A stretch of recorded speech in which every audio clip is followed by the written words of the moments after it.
멸류관 벗어서 주 앞에 드리세.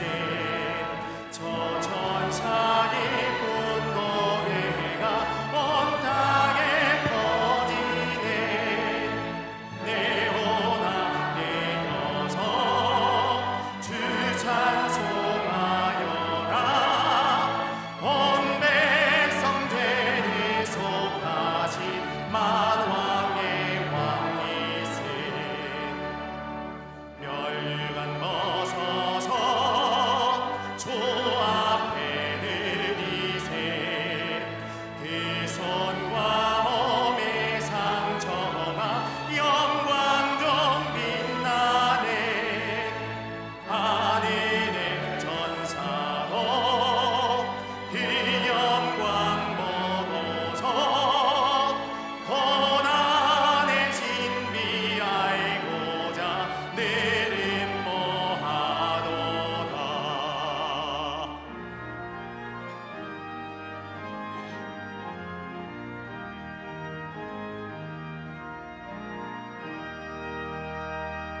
멸류관 벗어서 주 앞에 드리세.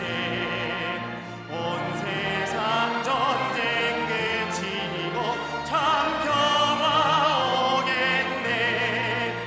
주 보좌 앞에서 온 백성 엎드려 그할 양 없는 영광에 내 찬송합니다.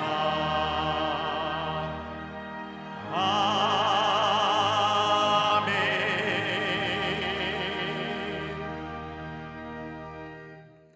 교독문 76번 요한복음 1장을 교독하시겠습니다. 태초에 하나님이 계시니라. 이 말씀이 하나님과 함께 계셨으니 그가 태초에 하나님과 함께 계셨고 만물이 그로 말미암아 지은 바 되었으니 그 안에 생명이 있었으니 이 생명은 사람들의 빛이라. 참빛 곧 세상에 와서 각 사람에게 비추는 빛이 있었나니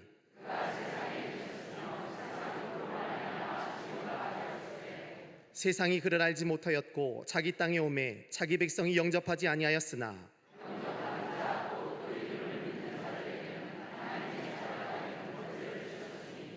이는 혈통으로나 육정으로나 사람의 뜻으로 나지 아니하고 말씀이 육신이 되어 우리 가운데 거하심에 우리가 그의 영광을 보니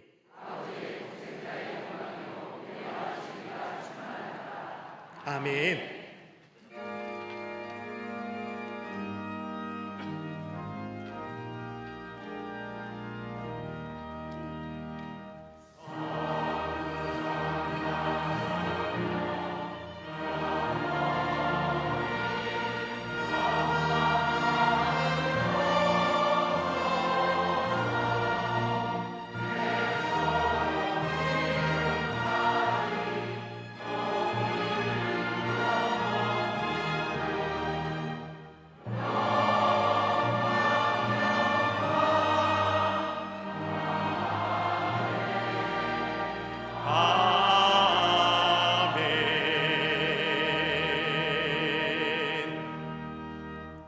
전능하사 천지를 만드신 하나님 아버지를 내가 믿사오며 그 외아들 우리 주 예수 그리스도를 믿사오니 이는 성령으로 잉태하사 동정녀 마리아에게 나시고 본디오 빌라도에게 고난을 받으사 십자가에 못 박혀 죽으시고 장사한 지 사흘 만에 죽은 자 가운데서 다시 살아나시며 하늘에 오르사 전능하신 하나님 우편에 앉아 계시다가 저리로서 산자와 죽은 자를 심판하러 오시리라. 성령을 믿사오며 거룩한 공예와 성도가 서로 교통하는 것과 죄를 사하여 주시는 것과 몸이 다시 사는 것과 영원히 사는 것을 믿사옵나이다. 아멘.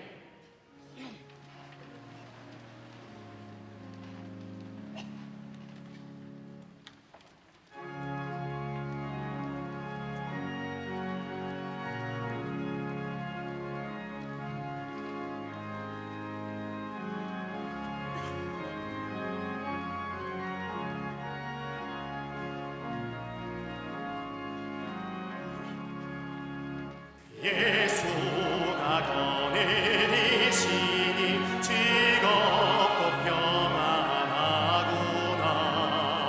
주야의 자고 깨는 것 예수가 거느리시네. 주 날 항상 돌보시고 날 친히 거느리시네. 주 날 항상 돌보시고 날 친히 거느리시네. 때때로 괴로움 당하며 때때로 기쁨 누리네. 풍파 중에 지키시고 평안히 인도하시네. 주 날 항상 돌보시고 날 친히 거느리시네. 주 날 항상 돌보시고 날 친히 거느리시네.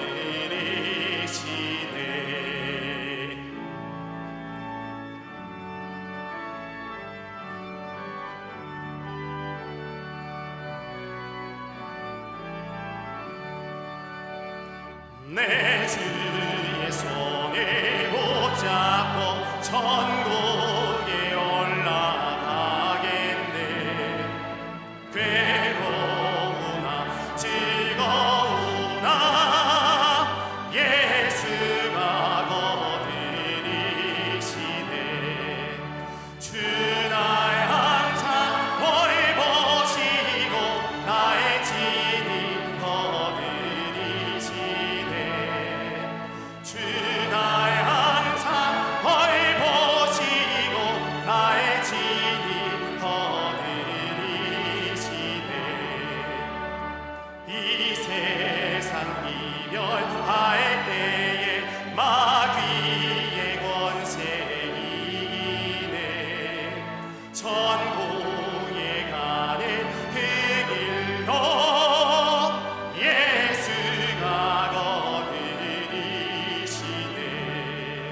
주 날 항상 돌보시고 날 친히 거느리시네. 주 날 항상 돌보시고 날 친히 거느리시네.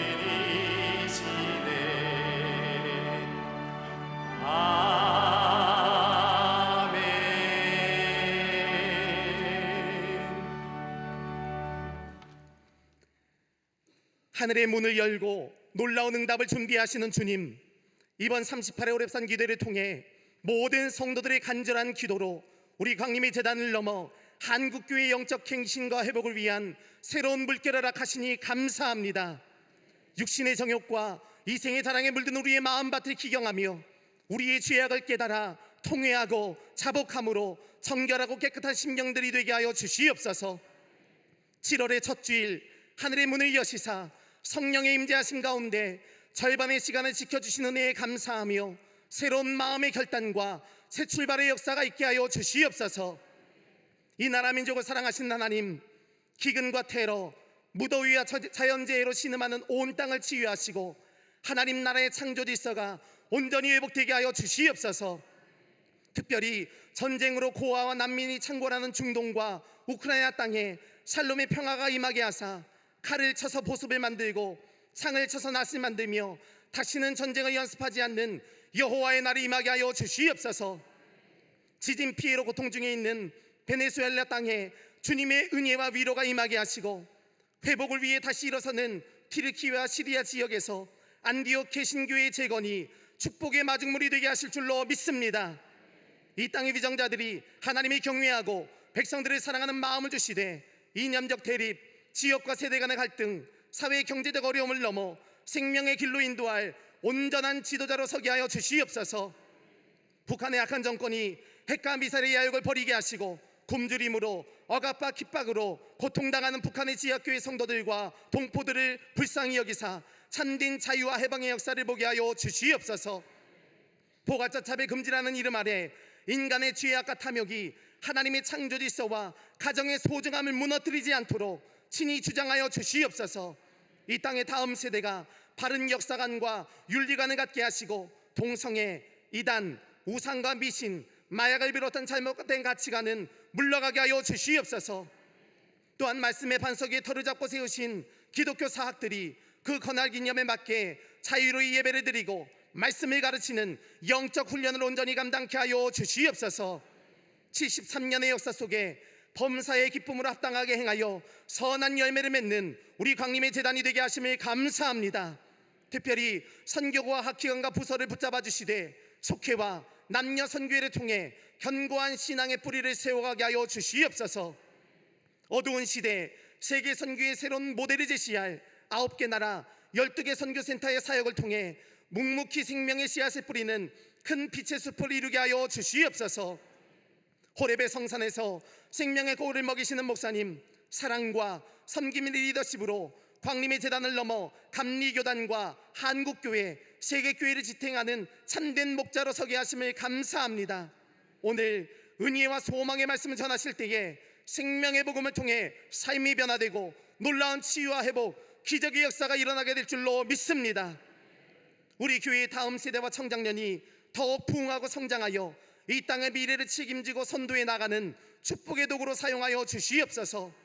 수능을 준비하는 수험생들 무더위에 지치지 않게 하시고 교회 학교와 사랑부의 여름 행사, 교육 선교를 준비하는 청년들의 열정과 헌신을 받아주시어 다윗과 같은, 여호수아와 같은 참된 리더들로 세워지게 하여 주시옵소서. 강단을 아름다운 꽃으로 장식한 손길에 위로와 평강이 임하게 하시고 보이지 않는 곳에서 예배를 섬기며 헌신하는 손길이 닿은 곳마다 주의 영광이 깃들게 하여 주시옵소서.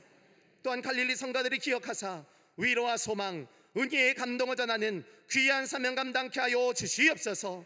사모하는 심령, 안타까운 마음으로 전 세계에서 온라인과 방송의 자리에 나오신 모든 성도님들과 함께 예배하는 남교회, 북교회, 동탄교회, 국내외 선교지에 풍성한 은혜의 감격을 허락하여 주시옵소서. 이 모든 말씀 예수 그리스도의 이름으로 기도하옵나이다. 아멘. 하늘에 계신 아버지 이름 거룩하사 주님 나라 임하시고 뜻이 이루어지이다.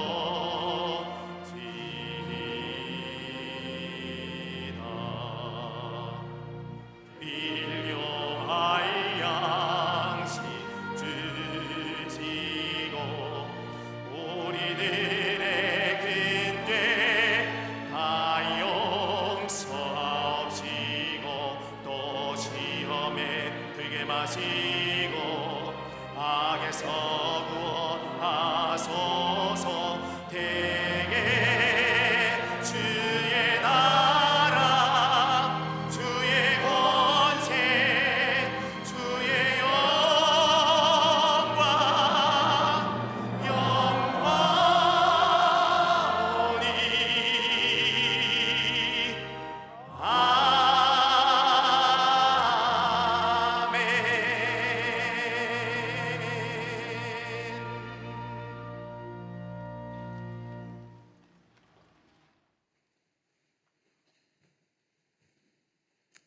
할렐루야.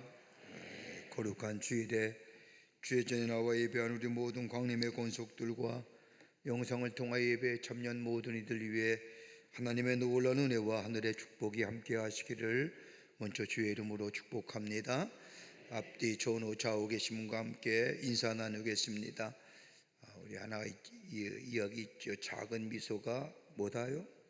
섬깁니다. 미소 지으며 옆분에게 서로 그리스도 안에서 문안합니다. 하나님은 사랑이십니다 라고 인사들 나누시기를 바랍니다.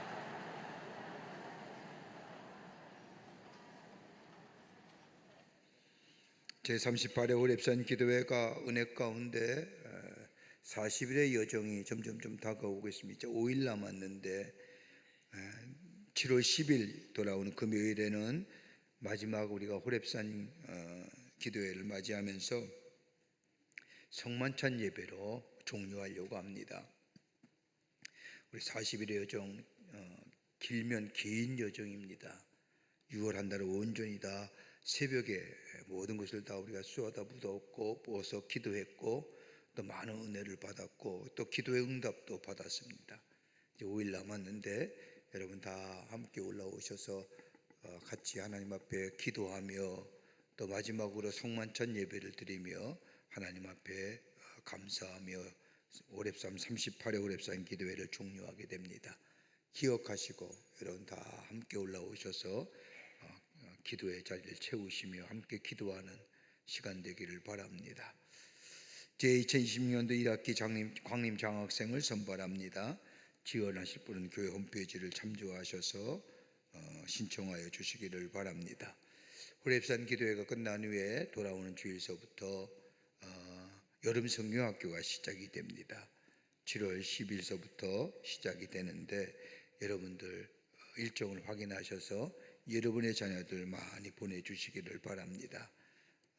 여름 성경학교 와서 하나님을 만나고 또 하나님의 안에 자라는 하나님의 사랑으로 말씀으로 또 하나님께 주신 귀한 지혜로 명철로 배우고 자라나 하나님 나라에 뿐만 아니라 이 땅에서 귀하게 쓰임받는 우리 자녀가 되기 위해서 여러분 자녀들 많이 보내주셔서 귀한 시간 되시는 기회가 되시기를 바랍니다.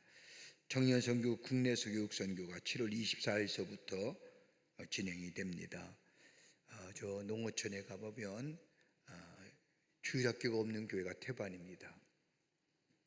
있어도 뭐 3명, 4명, 많게는 10명 그런 교회들 연합해서 여름성경학교를 인도해주고 또 함께 말씀을 나누고 전도하는 귀한 교육선교입니다. 여러분들 우리 청년들이 나가는데 기도 많이 해주시고 또 관심도 부탁을 드립니다. 2020년도 상반기 회계감사가 있습니다. 각 부서는 7월 11일까지 재정부로 장부를 제출하여 주시기를 바랍니다. 오늘 강단면은 18교구의 이승신 장로님 가정에서 자녀들과 함께 윤흥상 권사님을 추모하며 장식해 주셨습니다. 그 밖에 선교구와 교구 소식들, 선교의 모임들 나와 있습니다. 보시고 해당되시는 분들 다 참여해 주시기를 바랍니다. 결혼하실 가정이 있습니다. 여러분 만나실 때 축하해 주시고 지난 한 주간에 어려움을 당한 가정들이 많이 계십니다. 만나실 때 하늘의 소망으로 위로하여 주시기를 바랍니다. 특별히 우리 임승복 전도사님의 어머님 되시는 장금성 권사님께서 하나님 나라로 부름받아 가셨습니다. 만나실 때에 위로하여 주시기를 바랍니다. 그 밖에 박수광원의 많은 광고들 여러분 두루 살피셔서 함께 더불어 하나님 나라를 세워가는데 귀하게 쓰임받는 기회로 삼으시기를 바랍니다. 이제 성경봉도 읽겠습니다.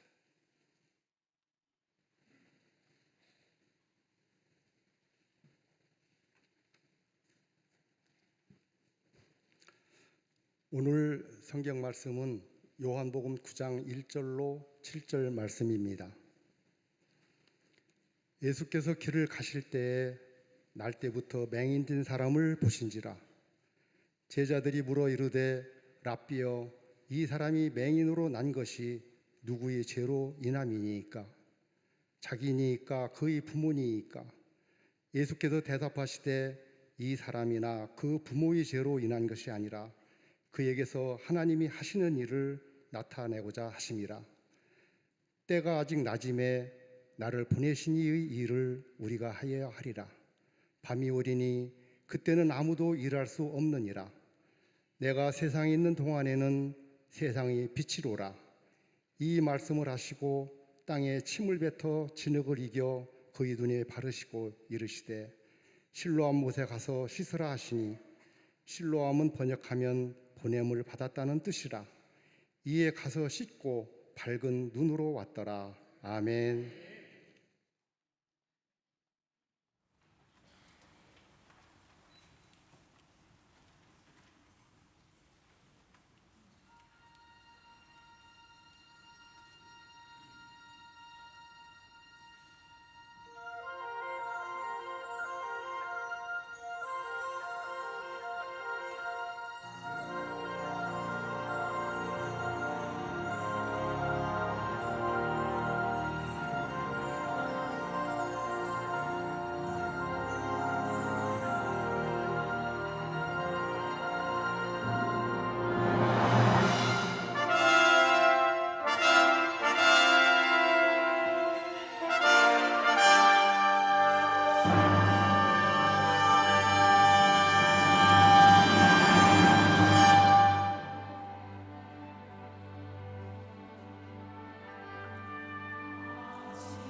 성가대와 오케스트라의 귀한 찬양에 감사합니다. 고맙습니다.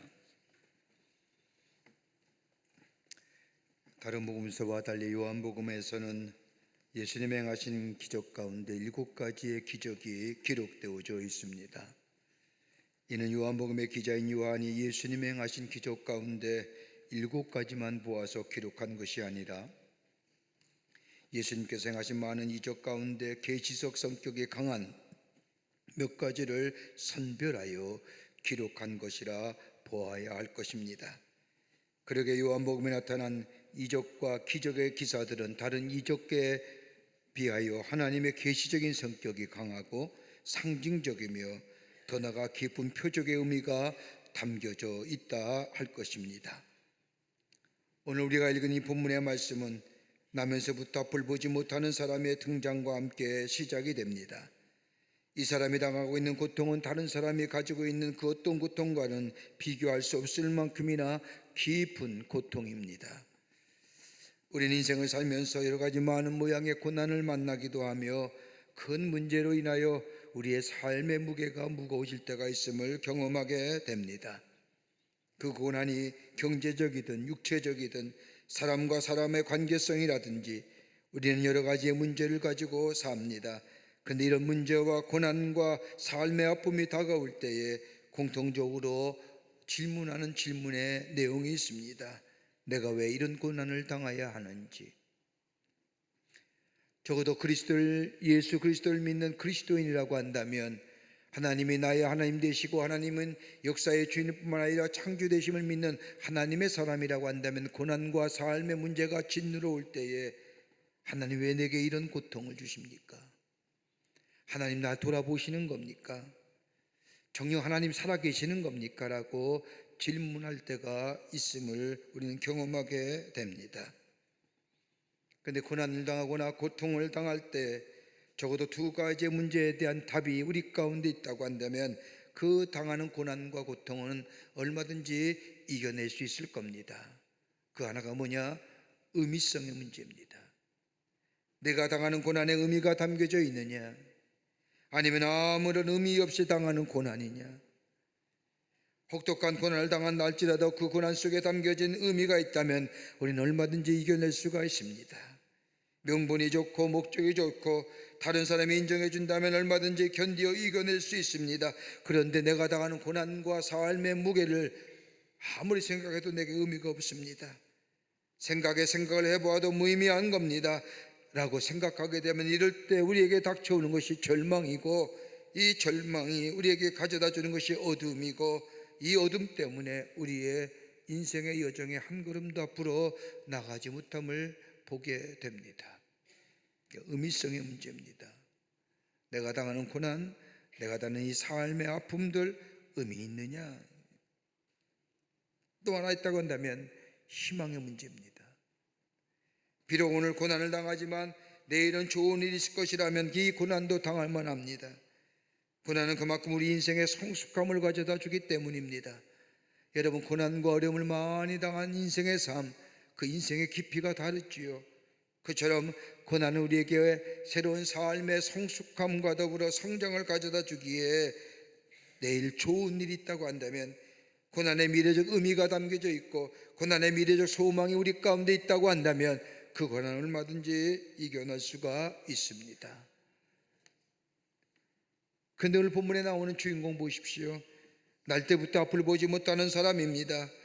나면서부터 앞을 보지 못하는 사람, 여러분, 그가 고생한들 무슨 소용이 있겠습니까? 그가 당하는 고난 의미도 없고 더 나아가 소망도 없습니다. 보장이 전혀 없는 고생입니다. 그렇다고 의를 위한 고난도 아니고 명분 있는 고난도 아니고 즉 나라를 위하거나 저 교회를 위하여 당하는 고난도 아닙니다. 또 보다 나은 미래를 위하여 당하는 시련 또한 아닐 겁니다. 그러기 어떻게 보면 가장 아픈 고난을 가진 사람이라 할 수 있을 겁니다. 이 사람이 길에서 다른 사람의 동정을 기다리며 앉아있는 이 모습을 보고 제자들이 길을 가다가 예수님께 묻습니다.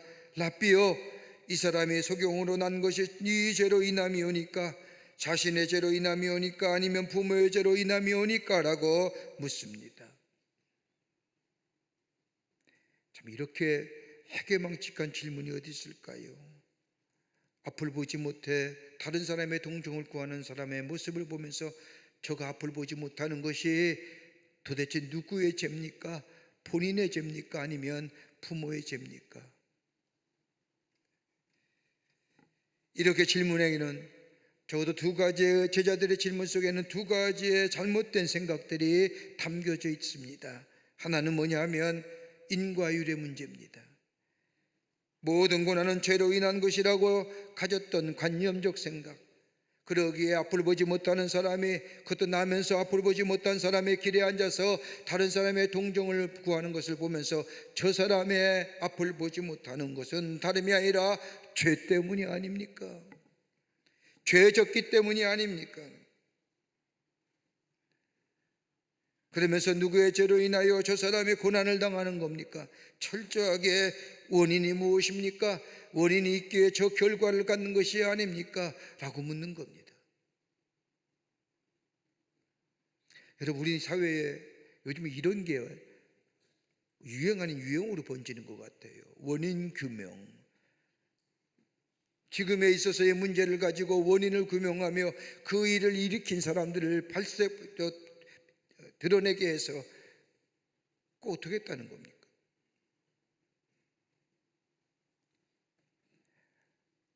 원인이 무엇이냐는 겁니다. 인과율의 질문입니다. 또 하나 또한 내 미신적 이해입니다. 네 죄 때문입니까? 라고 하는 이 질문은 유대 사람들의 전통적으로 가지고 있던 생각 가운데 하나입니다. 유대 사람들은 출생 전부터 영혼이 존재한다고 생각했고 출생 전에 영혼도 범죄할 수 있다는 것이 유대교의 생각입니다. 잘못된 생각이지요. 그러기에 이 제자들의 질문 속에는 네 죄입니까? 라고 하는 이 질문은 출생 전에 이미 죄를 짓고 태어난 것 아닙니까? 그것이 본인의 죄입니까? 아니면 부모의 죄입니까? 라고 네 죄입니까? 라고 질문하는 겁니다. 예수님의 제자들이 이러한 질문에 우리 예수님은 저 제자들이 생각하는 고난이야 인과의 관점에서 보는 것과는 달리, 혹은 잘못된 생각으로 고난에 대하여 말하는 것과 달리 인간이 당하는 고난에 대하여 새로운 차원을 이야기하십니다. 오늘 본문 말씀을 보면 하나님이 하시는 일을 나타내고자 하십니다. 하나님의 일이에요. 철학적으로나 인간적인 생각이나 미신적인 관점에서 고난이나 삶의 무게를 해석하는 것이 아니라 하나님의 일, 하나님의 사역으로 해석했다는 겁니다. 인간이 만든 불행이 아니요 뒤에는 하나님의 손길이 있다는 것이요, 심판적 차원으로 인간의 고난을 보신 것이 아니라 구원적 차원으로 고난을 보신다는 것이요, 그러기에 예수님은 땅에 침을 뱉어 진흙을 이겨 그의 눈에 바르시고 실로와 물가에 가서 씻으라 하십니다. 이 말씀 듣고 가서 눈을 씻게 될 때에 날 때부터 보지 못하던 사람이 예수님의 말씀대로 눈이 뜨게 되었다는 것이 오늘 본문의 말씀의 내용입니다. 우리의 삶에 고난이나 문제가 없으면 얼마나 좋겠습니까? 우리 인생의 광야 같은 인생, 걸어가다 보면 얼마나 많은 시련과 고난이 우리 가운데 닥치는지요. 그때마다 그 고난이 왜 내게 있는지 원인을 규명하기도 하며 또 나의 잘못으로 일어난 고난이 아닌가 자책하기도 하며 또 그 고난 때문에 내 삶이 무너질 때가 있음을 보게 됩니다. 이거 어떻게 이겨낼 수 있을까요? 오늘 예수님이 하시는 것처럼 하나님이 하시고자 한 일, 하나님이 나타내시고자 하는 일이라고 하신 이 말씀의 의미는 어떤 의미일까요? 오늘 본문의 말씀을 통해서 함께 말씀을 나누며 은혜 나누기를 원합니다. 첫째는 새로운 생명의 역사를 이루시는 예수님이시라는 겁니다.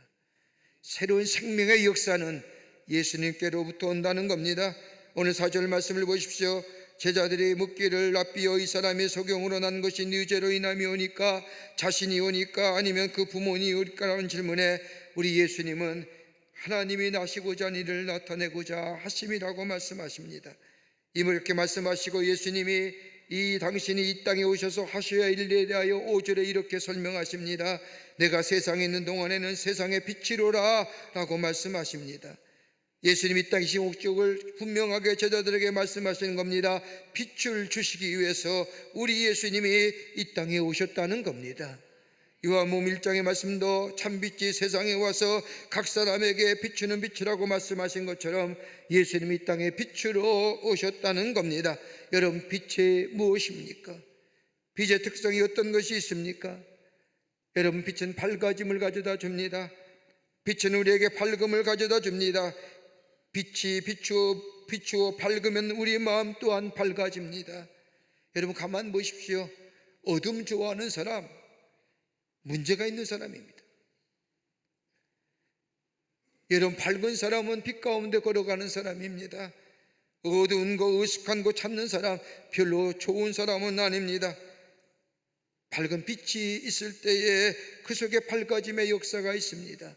여러분, 이 세상에 교회가 소망인 이유가 어디 있을까요? 다름이 아니라 빛 대신 예수님이 계시기 때문에 이 교회가 빛이 아니라 예수님이 이 안에 계시기에 예수님이 오신 곳에는 빛의 역사가 나타나기에 밝음의 역사, 그러기에 세상의 소망이 되는 이유가 여기에 있는 겁니다. 밝아집니다. 또 하나 있다고 한다면 빛이 있으면 우리의 마음도 맑습니다. 여러분, 빛이 있는 곳에 마음이 맑아지지요, 밝아지지요. 여러분, 사춘기에 우리 아이들 가만히 보면 어두운 거 좋아하지요. 그래서 일부러 불을 끄기도 하지요.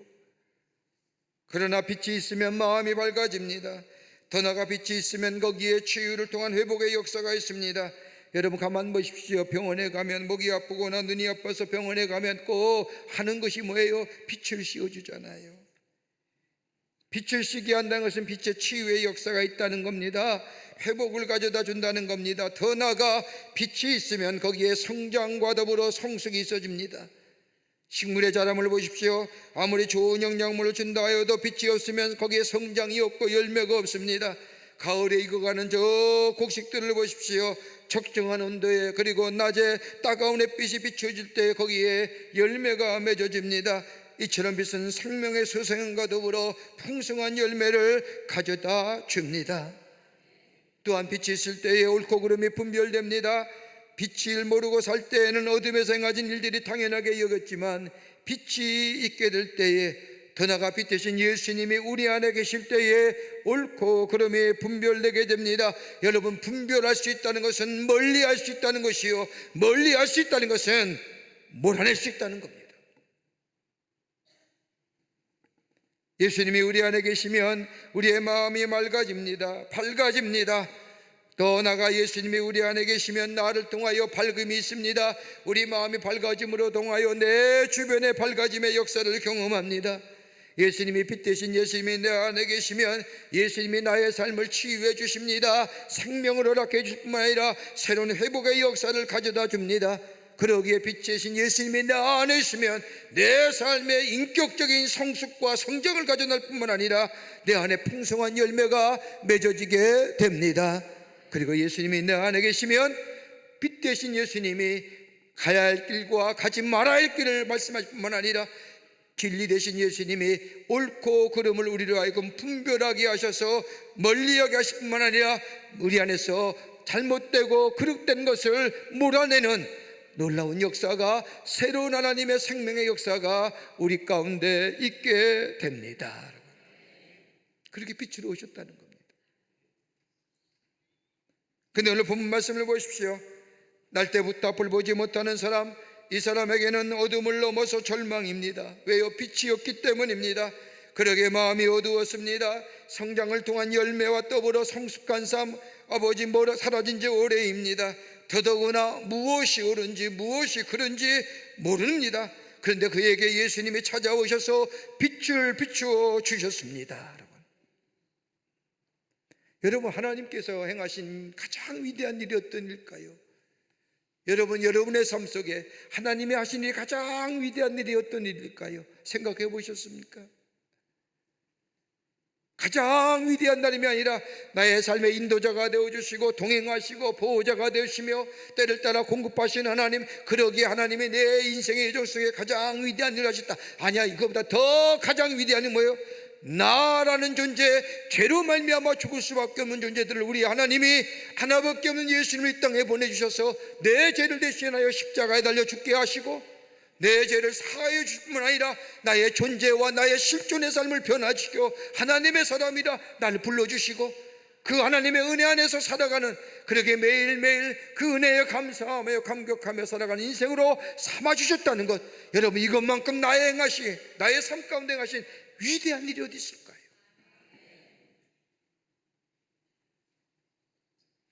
그러게 예수 그리스도의 십자가의 죽음과 부활이야말로 역사의 중심일 뿐만 아니라 우주의 중심일 뿐만 아니라 가장 위대한 하나님의 사역이요, 그러기 이 놀라운 구원의 은총을, 예수 그리스도를 빛으로 오신 주님을 내가 믿는 자마다 내 안에 빛의 역사가 있어 내 삶을 새롭게 하고 내 삶을 살아나게 할 뿐만 아니라 내 삶을 성장하게 하고 성숙게 하여 열매 맺을 뿐만 아니라 내 안에 아픈 상처가 치유되고 회복되는 놀라운 이 역사, 여기에 우리의 삶이 생명의 역사를 경험할 뿐만 아니라 새로운 창조의 역사가 일어나게 됩니다. 새벽마다 부리는 찬송 가운데 주 예수 나의 산소음이라는 복음성가를 부르면서 3절 가사에 이런 가사가 나와요. 유다의 사자 위험한 표, 유다의 사자가 저 위험한 엄청난 포를 통해서 우리를 구원하셨다는, 여러분, 이것만큼 귀한 역사가 어떨까요? 그러게 예수님이 내 안에 계시면 우리의 삶의 어둠이 사라집니다. 절망의 근데서 신음하던 삶이 새로운 소망을 얻습니다. 내 삶이 세상을 향하여 브레이크 없이 달려가던 내 인생의 삶이 옳고 그름을 알지 못하고 내 삶에 이익이 되기만 하면 그것 쫓아갔던 내 삶에 예수가 빛 대신 예수가 내 안에 계시면 옳고 그름이 분명해집니다. 분별해집니다. 죄악으로 얼룩진 우리의 삶에 빛이 비추게 될 때에 우리의 삶은 더 이상 어둠 속에 방황하던 삶이 아니라 새로운 생명의 삶으로 새롭게 태어납니다. 그리고 성숙되어져 갑니다. 그러기에 요한복음 15장 4절의 말씀을 보면 내 안에 거하라 나도 너희 안에 거하리라고 말씀하시면서 15장 5절에 와서는 이렇게 더 우리에게 구체적으로 말씀합니다. 너희는 가지라 그가 내 안에 내가 그 안에 거하면 사람이 열매를 많이 맺겠나니 나를 떠나서는 너희가 아무것도 할 수 없습니다 라고 하십니다. 주님 안에 거할 때에 주님이 나의 삶의 주인이심을 고백하며 예수님이 내 안에 계심을 고백하며 살 때에 이런 역사가 일어나요.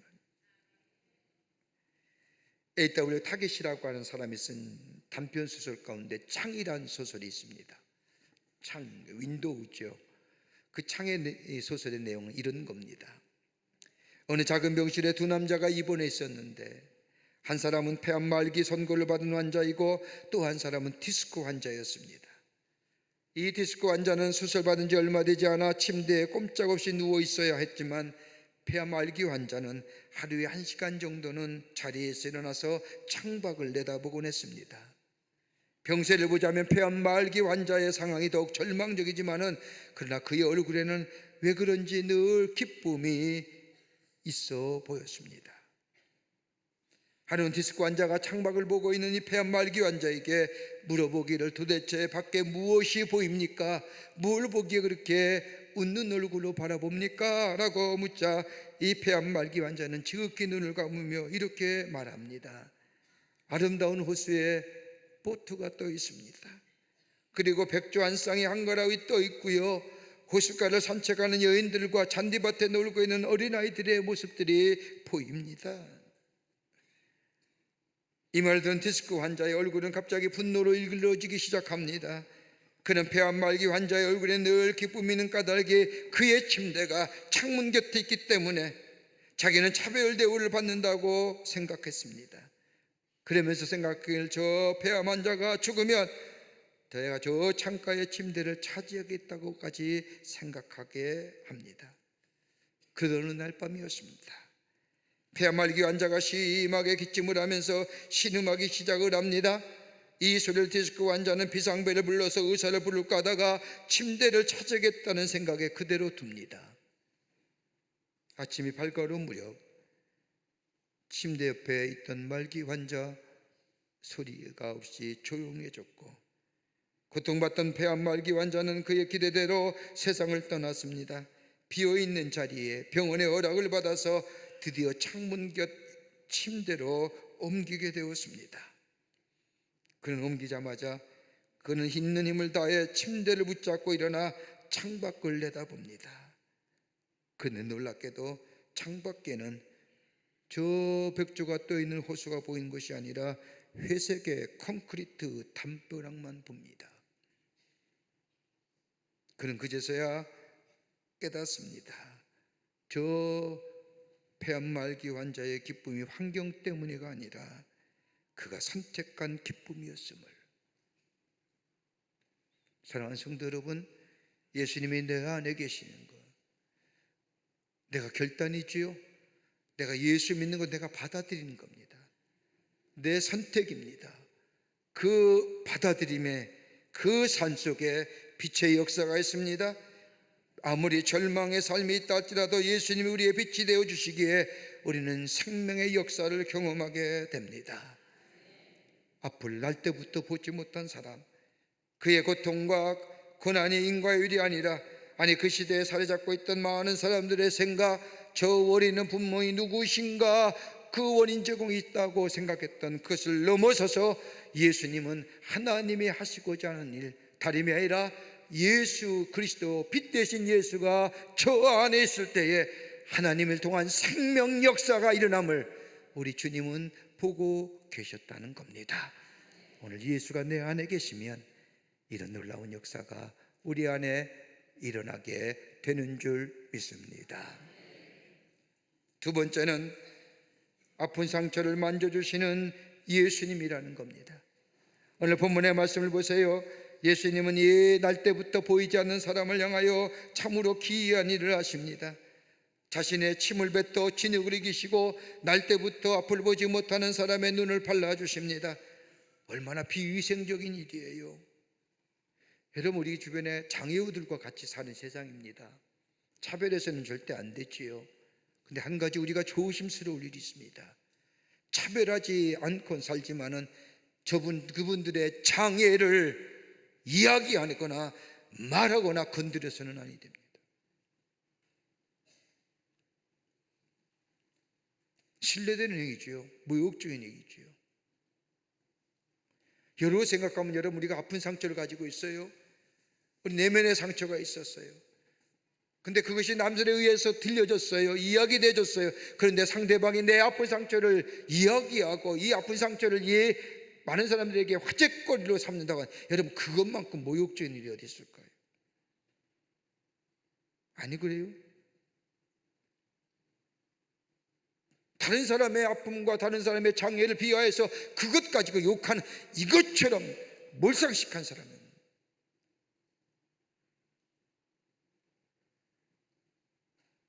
근데 오늘 본문 말씀 보세요. 우리 예수님이 날 때부터 앞을 보지 못하는 사람, 그 사람의 아픈 부분을, 그것도 자신의 침을 뱉어서 진흙을 이겨가지고 그 사람의 눈에 발라주십니다. 여러분, 아마 웬만한 사람이면, 자존심이 있는 사람이면 이런 예수님의 행동에 대하여 여보시오, 내가 아무리 앞을 보지 못한다고 무시하는 것이요, 이런 무례한 일이 어디 있어요? 라고 얘기할 것인데, 이 사람은 예수님의 이런 행동에 가만히 있습니다. 그리고 예수님이 말씀하신 대로 그대로 순종하여 신뢰한 못가이가 씻습니다. 어떤 신학자는 이런 예수님의 행동에 대하여 의학적인 근거가 있다고 이야기합니다. 여러분, 인간의 침에는 해독작용의 요소가 있기 때문에 예수님이 침을 바르셨다고 이야기합니다. 그러나 이보다 더 중요한 것이 있다고 한다면 우리 예수님은 그의 아픈 상처를 만져주시는 예수님, 터치하시는 예수님. 여러분, 인간의 신체 기관 중에 최초로 느끼고 마지막에 소멸하는 기관이 뭐예요? 감각의 기관이랍니다. 여러분, 실제로 어린아이와 태아가 가장 먼저 발달한 감각이 바로 촉각입니다. 여러분, 신생아를 보더라도 눈을 뜨기 전에 본능적으로 촉각을 통해 처음 세상을 만나고 엄마의 젖을 빨아 수 있는 것은 입술의 촉각의 수용체 때문이라는 겁니다. 그러기에 신체 접촉이 햇빛만큼이나, 나무에게서 햇빛만큼이나 소중하다는 겁니다. 여러분, 우리 옛날에 말에 엄마의 손이 약손이라고. 뭐 좀만 아파도 엄마 만져줘. 배 아프면 배를 쓱 만져주면 금방 낫다고 하지 않습니까? 터치하는 거예요.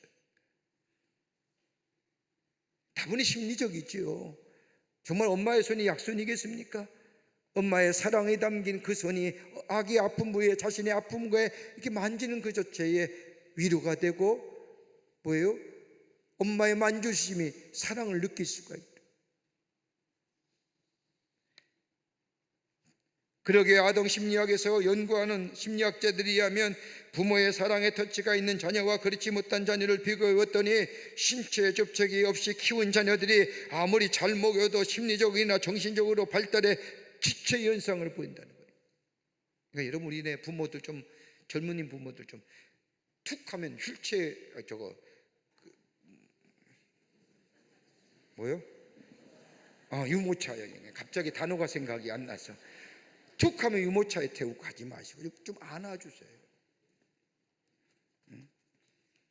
여러분은 다 아는다들 왜 저는 생각이 안 날까요?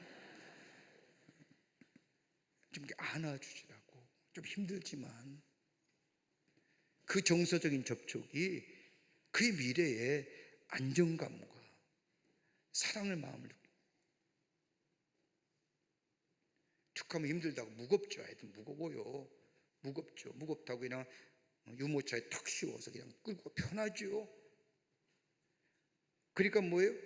안에 곰 인형 갖다 놓고 호랑이 인형 갖다 놓고 그게 무슨 접촉이 될까? 우리 감각기관이 우리 신체에 얼마나 되느냐 조사해 봤더니 무려 우리 촉각이 온몸에 퍼져 있는데 우리 피부는 몸무게 2억 16%를 차지하고 펼쳐지면 이 촉감이 18평방미터가 된답니다. 평수로 얘기하면 5.5평이에요. 감각이지요. 인간의 촉각은 매우 예민하잖아요. 예민할 뿐만 아니라 신뢰의 감각이기도 합니다. 여러분, 우리가 악수한다는 게 뭘까요? 그냥 악수예요? 옛날에 이 악수에는 뭐예요? 나에게 너를 해치라 무기가 없다고 하는 표현이지만 촉각입니다. 신뢰를 얘기하는 거예요. 그러게 미래학자인 존 나이스피스가 교수가 쓴 책 가운데 하이터치라고 하는 게 테크놀로지가 발달하면 발달할수록 우리에게 필요한 것이 거기에 걸맞는 터치한 만지가.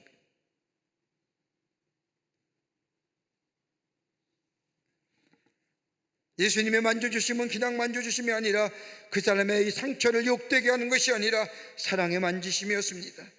날 때부터 앞을 보지 못하는 사람, 이 사람에게 누가 한 번이라도 사랑의 마음을 가지고 만져줬을까요? 아마 없었을 겁니다. 그러기에 한 번도 사랑을 받지 못한 사람, 그런데 예수님은 이 사람의 상처에 직접 손을 대는 겁니다. 다른 사람의 눈에는 그 사람을 모욕하는 것처럼 보일지 모르지만 그 사람의 아픈 상처 우리 예수님은 만지십니다. 그 만지심을 통하여 그는 영적으로 버림받았다는 죄의식, 그 예수님의 만지심을 통하여 다른 사람에게 버림받았다는 고독감과 외로움, 예수님의 그 만지심을 통하여 한 번도 사랑다운 사랑을 받지 못했다는 마음의 깊은 상처가 한 번에 모여 날아가 버립니다. 사라지는 겁니다. 그를 회복시키는 행동이었습니다. 사랑의 만짐이심, 사랑의 터치. 그렇습니다. 우리의 삶도 마찬가지입니다. 우리 마음속에 있는 죄의식과 외로움과 고독감과 누구도 헤아리지 못하는 마음의 깊은 상처, 선뜻 다른 사람에게 이야기하게도 들어온 우리의 마음의 깊은 상처들, 그러나 주님 앞에 나올 때에 주님이 만져주시고 주님의 손길이 내 아래 닿을 때에 우리 안에 이 죄의식이 사라집니다. 외로움이 사라집니다. 고독감이 사라집니다. 마음의 깊은 상처에서 회복의 역사를 경험하게 됩니다. 예수가 계시는 삶에는 이런 놀라운 생명 창조의 역사, 생명이 새롭게 회복되는 역사가 우리 가운데 있게 됩니다.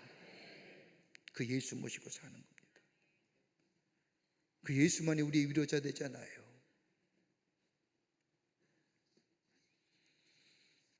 끝으로 긍휼히 여기는 마음의 생명의 역사가 일어납니다. 긍휼히 여기는 마음에. 오늘 본문의 말씀을 보십시오. 날 때부터 앞을 보지 못하는 사람, 이 사람이 보지 못함이 누구의 죄입니까? 자신의 죄입니까? 아니면 부모의 죄입니까? 라고 하는 질문에 우리 예수님이 하나님이 하시고자 하는 일을 나타내고자 함이라고 말씀하십니다. 그런데 이러한 제자들의 물음과 예수님의 대답을 보면 한 가지 이상스러운 것이 하나 나타납니다. 다른 복음서에 나타난 이적과 치유의 역사를 보면요, 예수님의 놀라운 기적의 역사를 경험한 들을 보면 공통적으로 한 가지가 있습니다. 예수 앞에 나오거나 예수를 향하여 부르짖는 겁니다. 저 혈육병 걸린 가나안 여인, 내 병을 고쳐주십시오. 저 딸이 귀신 들려 고생하는 이 엄마, 예수님께 나와 내 딸이 귀신 들렸습니다. 저 거지 바디메오, 다윗의 손 예수여 나를 불쌍히 한결같이 예수님 앞에 나와서 이야기하며 예수님 앞에 고쳐달라고 간청하지만, 오늘 본문의 말씀에 보면 날 때부터 앞을 보지 못하는 사람, 예수님 앞에 있음에도 불구하고 예수님 내 눈 고쳐주시오라고 얘기하지 못합니다. 뭐 여러 가지 해석이 있겠지요. 내 눈을 고쳐달라고 예수님께 요청하지 않았습니다. 오히려 제자들이 지나가다가 이 사람이 길에 앉아서 다른 사람의 동정을 구하는 것을 보고 앞을 보지 못하는 사람을 보고 이야기하는 겁니다.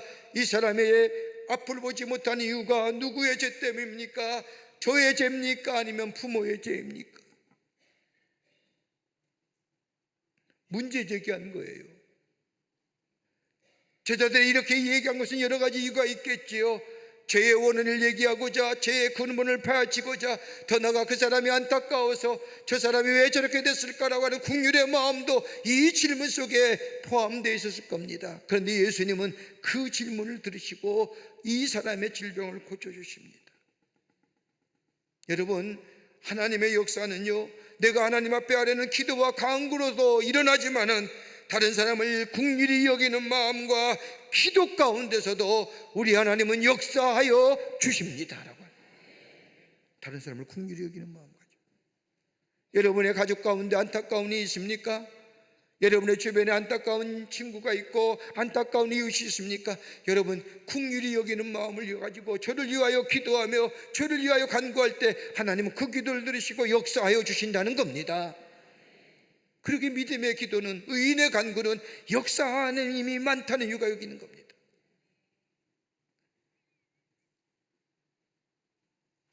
그런데 오늘 본 말씀을 보십시오. 오늘 본 말씀에 날 때부터 보지 못하는 사람, 이 사람 또한 대단한 사람이라고 여겨집니다. 누가 눈을 뜨게 해달라고 말한 것도 아닙니다.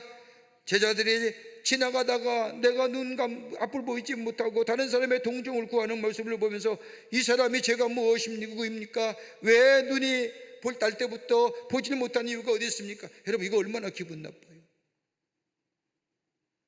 내가 앞을 보지 못하는 것도 내가 참으로 견디기 힘든 일인데, 지나가는 이 사람이 예수란 사람 앞에 놓고 이 사람이 왜 앞을 보지 못한 이유가 뭡니까? 누구의 죄 때문에? 그것도 죄의 문제를 들먹이잖아요. 여러분, 어떻게 보시겠습니까? 아마 웬만한 사람이면 그래, 내가 죄인이라서 눈 보지 못한다, 그러면 너희는 죄인 아니냐, 뭐 얘기할 수만 하잖아요.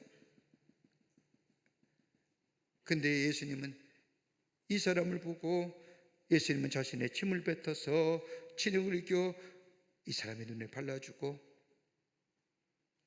여러분 한번 생각해 보세요. 아무리 보지 못하는 일이라도 진흙이라는 이물질 들으면 가만히 있을 것이 있을까요? 소리칠만 하잖아요. 근데 가만히 있습니다. 가만히 있을 뿐만 아니라 예수님이 저 실로암 목가에 가서 수술하고 하는 그 말씀에 믿고 순종하여 갑니다. 그리고 예수님 말씀대로 그 실로암 목가에서 눈을 씻게 될 때에 보게 됩니다. 놀라운 역사를 경험하죠. 오늘 읽지 않았지만은 오늘 이 달 때부터 보지 못하는 사람이 눈을 뜸을 보며 많은 사람들이 놀랍니다. 너를 눈뜨게 하는 자가 누구냐? 너를 눈뜨게 하는 자가 누구냐라고 물을 때에 이 사람은 질문에 이렇게 대답합니다. 한 가지 아는 것은 내가 보지 못하는 자로 있다가 보게 되었다는 사실이다. 이게 중요하지 않느냐는 거예요. 예수님을 인하여 새로운 창조의 역사를 경험했다고 증언하게 됩니다. 다른 사람의 긍휼히 여기는 마음으로, 저를 위해 기도하는 마음으로. 사랑하는 성도 여러분, 생명의 역사는 예수를 만날 때에 일어나게 됩니다. 예수가 빛으로 계시고 오신 예수님이 내 안에 있을 때에 내 안에 구원의 감격이 있고 죄사함의 은총이 있고 임마누엘의 역사가 이루어지며 내 상한 심령의 치유함 받고 내 삶의 걸음이 옳고 그름을 따라 걸어가는 복된 삶 되며 내 안에 빛을 통하여 내 마음이 맑아지고 내 상처가 치유될 뿐만 아니라 이 땅을 환하게 밝히는 하나님의 사람으로 놀라운 생명의 역사와 더불어 창조의 역사를 경험하는 하나님의 사람으로 살아가게 되는 줄 믿습니다. 그리고 그 말씀에 순종하는 겁니다. 여러분, 열왕기하 15장의 말씀을 보면 나만이라는 인물이 나오지요. 시리아의 군대 장관입니다. 문둥병이 걸렸습니다. 엘리사를 찾아가면 낫는다는 이야기 듣고 찾아갔는데 엘리사는 저 시리아의 군대 장관이 나왔는데도 나와보지 않고 종을 시켜서 이야기합니다. 야, 요단강 강가에 가서 7번 씻어. 이 말을 들으니 나아만은 우리나라에도 좋은 강이 있고 좋은 물이 있는데, 깨끗한 물이 있는데 내가 왜 요단강에 가서 씻어야 돼? 라고 이야기할 때 옆에 있는 종 하인이 믿져야 본전 아닙니까? 한번 씻으십시다. 7번 씻게 될 때 그의 몸이 어린아이 피부같이 깨끗이 낫는 것처럼 말씀에 뭐요? 순종의 역사예요. 여러분, 성경의 말씀을 가만히 보십시오. 하나같이 들려오는 하나님의 말씀에 순종하게 될 때에 거기에 역사가 일어납니다. 오늘도 주님의 말씀하시죠. 빛 대신 예수님이 우리 안에 계십니다. 우리 주님이 우리를 향하여 말씀하십니다. 아들아, 딸아, 그 말씀, 내가 예배하는 중에, 내가 기도하는 중에, 내가 찬송하는 중에, 내 삶의 일상 속에서 주님을 부르는 그때에 들려오는 주의 말씀에 믿음으로 순종하게 될 때에 거기에 생명의 새로운 역사와 더불어 새로운 창조의 역사가 우리 가운데 있게 될 줄 믿습니다. 이런 놀라운 역사를 경험하며 새롭게 됨을 증거하는 여러분과 저와 되시기를 주님의 이름으로 축복합니다. 하나님 감사합니다. 저희들 주께서 사랑해 주셔서 하나님의 자녀 삼으시고 빛 대신 예수님이 내 안에 계심에 감사를 드립니다. 그 예수님의 들려온 음성 아멘하며 그 말씀 따라 살아가는 저희가 되게 하여 주셔서 새로운 생명의 창조와 더불어 하나님의 창조의 역사를 경험하며 증거하는 저희가 되게 하여 주시옵소서. 새롭게 하시는 주의 놀라운 은혜가 우리 안에 넘쳐나게 하여 주시옵소서. 감사드리오며 예수님의 이름으로 기도하옵나이다. 아멘.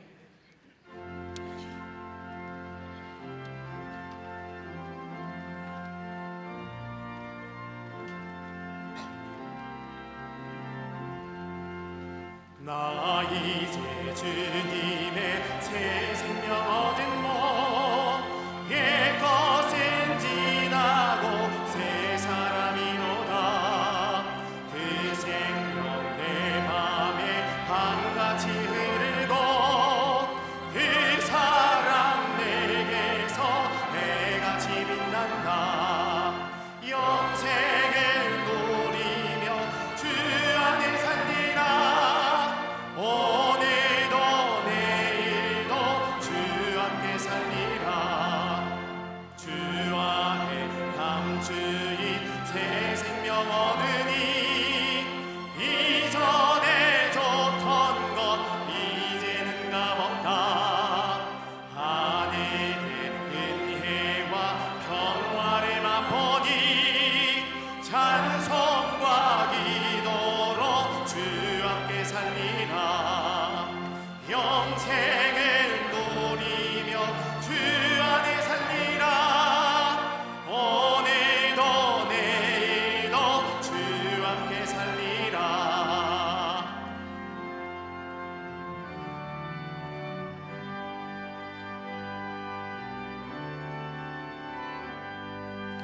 산천도 저목도 새 것이 되었고 죄인도 원수도 친구로 변한다.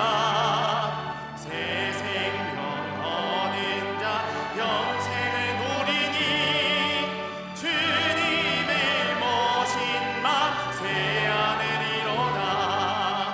영생을 누리며 주 안에 살리라. 오늘도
거룩한 주의 날 저희들의 걸음을 하나님의 귀한 전에 오게 하여 주시고 우리의 마음과 정성을 모 하나님 앞에 예배하게 하심에 감사를 드립니다.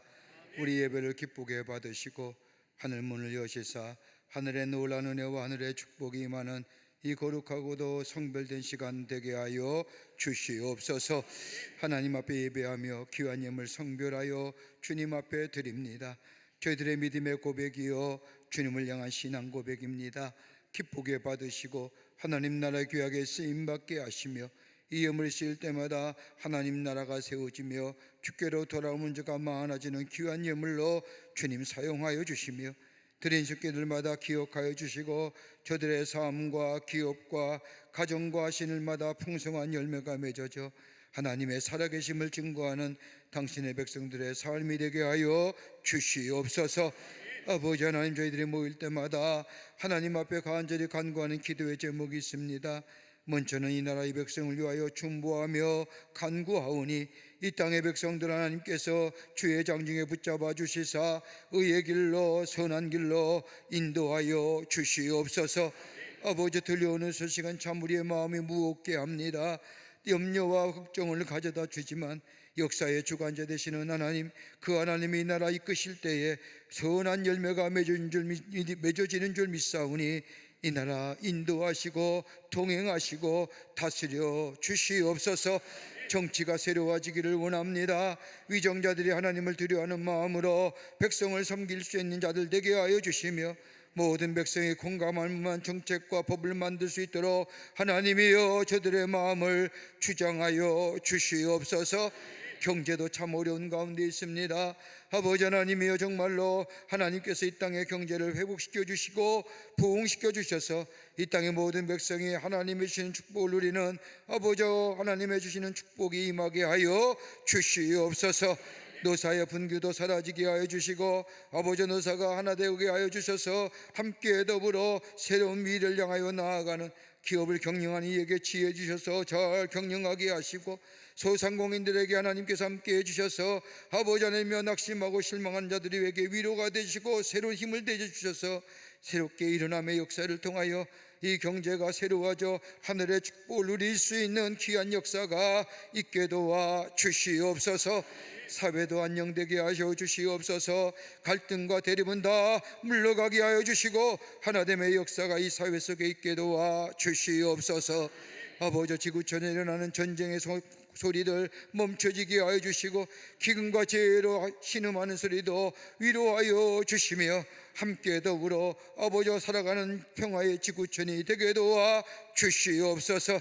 저 북녘에 우리의 사랑하는 동포들을 속히 구원하여 주시고 저 어둠의 땅이 빛의 땅이 되게 하여 주시며 묶임의 땅이 노임의 땅이 되게 하여 주시옵소서. 아버지, 안보도 이 나라 안보도 지켜주시고 굳건하게 하여 주시며 아버지 하나님, 정말로 이 백성이 아버지 편안하게 쉴 수 있도록 아버지 하나님 편안한 삶을 누릴 수 있도록 이 땅의 안보와 안전을 지켜 주시옵소서. 성령이 도우시고 인도해 주시고 동행해 주실 줄 믿으며 예수님의 이름으로 기도하옵나이다. 아멘.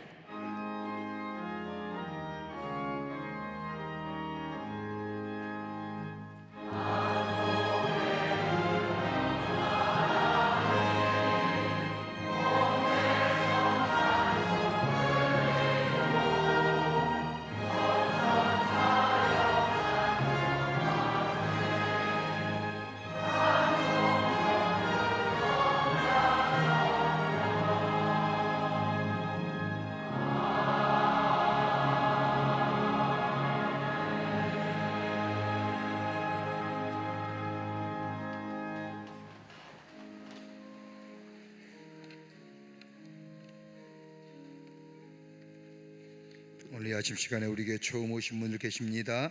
호명할 때 앞으로 나와주시면 충심으로 환영하도록 하겠습니다. 자진해서 나오셨습니다. 김세라님, 이목주 권사님 인도하신 안젤라님, 어디 계십니까? 3층에 계시면 3층 앞으로 나오시고요. 앞으로 나와, 예, 환영합니다. 일로 나오실까요? 예, 카메라 앞으로 나오셔도 됩니다.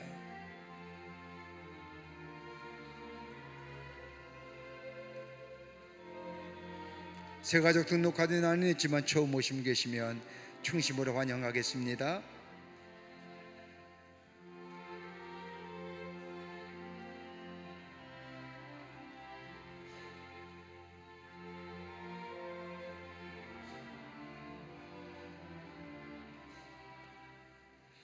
기도하시겠습니다. 거룩한 주의 날, 당신의 귀한 백성들 주의 전에 오게 하심에 감사합니다.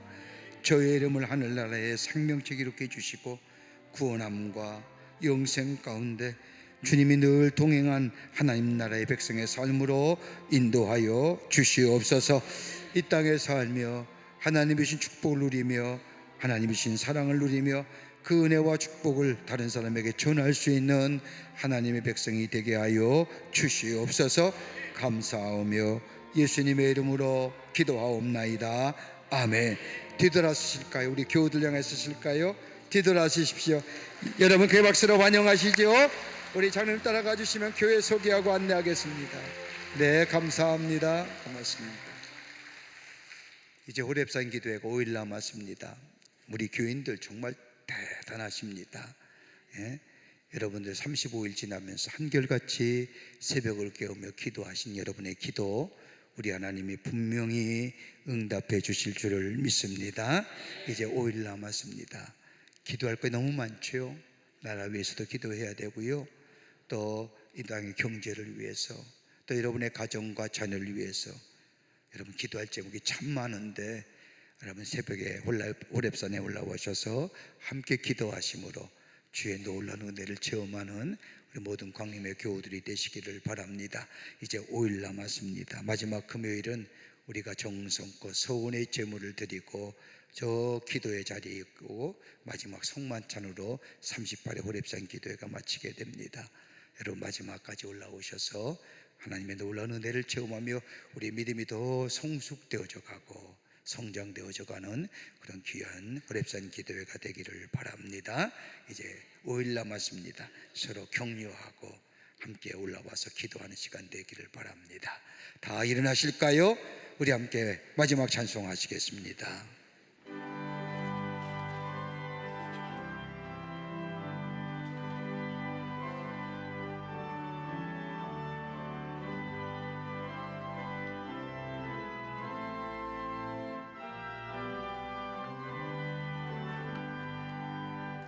귀하신 친구 내게 계시니 나 주 안에 늘 기쁘다. 그 피가 내 죄 씻으셨으니 나 주 안에 늘 기쁘다. 나 주 안에 늘 기쁘다.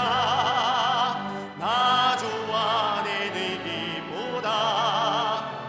주 나와 내 동에 하시니 나 주 안에 늘 기쁘다.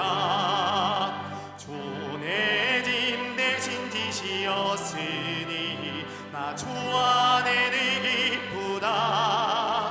그 생명 버려 나를 구하니 나 주 안에 늘 기쁘다. 나 주 안에 늘 기쁘다. 나 주 안에 늘 기쁘다. 주 나와 내 동에 하시니 나 주 안에 늘 기쁘다.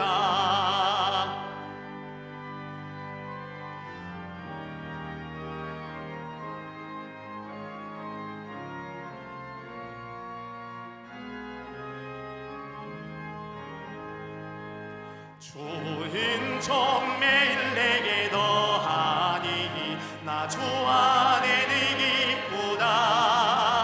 그 악한 죄악에서 지키니 나 주 안에 늘 기쁘다. 주 안에 늘 기쁘다. 나 주 안에 늘 기쁘다. 주 나와 늘 동행하시니 나 주 안에 늘 기쁘다. 지금은 우리 주 예수 그리스도의 크신 은혜와 하나님 아버지의 한량없으신 사랑하심과 성령님의 인도하심이 거룩한 주의 날 주의 전에 올라와 마음과 정성을 모아 하나님 앞에 예배하며 주신 말씀 마음에 새기고 예수 안에서 새로운 생명의 역사를 이어가기로 결단하고 저 세상을 향해 나아가는 우리 모든 사랑하는 광림의 권속들과 영상을 통하여 예배에 참여한 모든 이들 위해 주께서 지금으로부터 영원토록 함께 하시기를 간절히 축원하옵나이다. 아멘. 조시